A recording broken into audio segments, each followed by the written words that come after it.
அதனால ஆவாரம் பூ வந்து ரொம்ப ரொம்ப முக்கியமா இருக்கும். ஸோ வெற்றிலையோட சேரும்பொழுது வெற்றிலை. இது எப்பலாம் மாத்தணும்? இப்ப நம்ம வந்து வெள்ளி, செவ்வாய், பௌர்ணமி, அமாவாசைல செய்றோம்.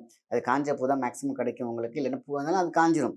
ஸோ அதெல்லாம் எடுத்து நல்ல ஒரு துணி எடுத்து ஆத்தோட நீங்க விட்டுருங்க. தண்ணியோட விட்டுருங்க. இல்ல ஆறு இருக்கு, குளம் இல்ல அப்படின்னா இந்த காடு, கரை அப்படின்னு சொல்லுவாங்கல்ல. நீங்க போற வழியில பார்த்தீங்கன்னா, வெறும் காடு, கரையா இருக்கும் பார்த்தீங்களா? கால் படாத இடம்.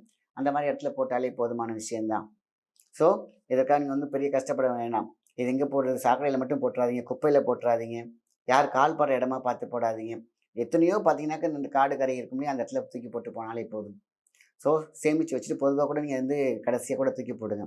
அது மாரி தான் செவ்வாய், வெள்ளி, பௌர்ணமி, அமாவாசை இந்த காலங்கள்ல அதுவும் முக்கியமா கிரகண காலங்கள்ல விட்டுறவே விட்டுறாதீங்க. அவ்வளோ சூப்பரா இருக்கும். அப்போ எத்தனையோ மூலிகைகள் இருக்கு. ஆனா, இந்த பொன் அரிதாரம் அப்படின்னு சொல்லுவாங்க இல்லையா? அதெல்லாம் வந்து பார்த்தீங்கன்னா, அவ்வளோ அந்த பொன் போலவே தங்கம் மாரியே இருக்கும். இந்த அரிதாரம் அப்படிங்கிறது சாதாரண விஷயம் கிடையாது. அது அறிந்தவர்களுக்கு மிகப்பெரிய தாரமாக இருக்கும். அதுதான் நம்மளுடைய குலதெய்வ இஷ்டம். அதனால இது இவ்வளோ தூரத்துக்கு ஏன் அந்த அந்த ஆவாரம் பத்தி சொல்லிட்டு இருக்கேன்னாக்கா, ஆவாரம் பூவ நம்ம வீட்ல வச்சுக்கிட்டே இருக்கணும். அந்த மரம் இருக்கலாம், செடி வச்சுக்கலாம், பால்கனியில வளர்க்கலாம். பெரிய மரமா தான் இருக்கணும்னு அவசியம் இல்ல. பால்கனியில வளர்த்துக்கிட்டு வாங்க. ஆக வீட்ல இந்த காலங்கள்ல இந்த மாரியான விஷயங்கள்ல ஒரு பரிகாரம் செய்தால், இந்த மந்திரத்தை சொல்லி வந்தால், இந்த மாரியான பொசிஷன் வச்சுக்கோங்க. கண்டிப்பாக வீட்ல தங்கும் சந்தோஷம். தங்கும் தங்கம்.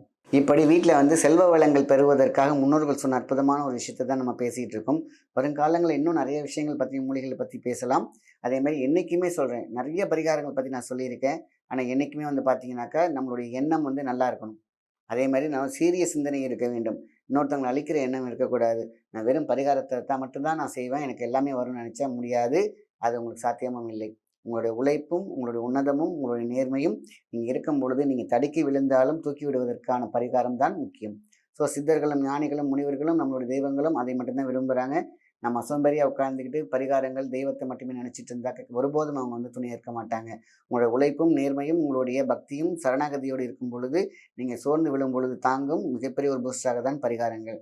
என்னைக்குமே நம்மளுடைய எண்ணல் வந்து ஒரு ஸ்டெப் எடுத்து வச்சீங்கன்னா, 3 ஸ்டெப் எடுத்து குடுக்குறது தான் பரிகாரம். தோல்வி இல்லாமலும், தடங்கல் இல்லாமலும் நம்ம பக்கம் என்னைக்குமே வெற்றி அடைய வேண்டும் என்றால், எல்லாமே சேர்ந்து இருந்துச்சுன்னா வெற்றி நமதே. நல்ல விஷயத்த மத்தவங்களுக்கு ஷேர் பண்ணுங்க. நன்றி, வணக்கம். அடுத்தடுத்த வீடியோக்களை தொடர்ந்து பார்க்க சப்ஸ்கிரைப் பண்ணிக்கோங்க. நன்றி.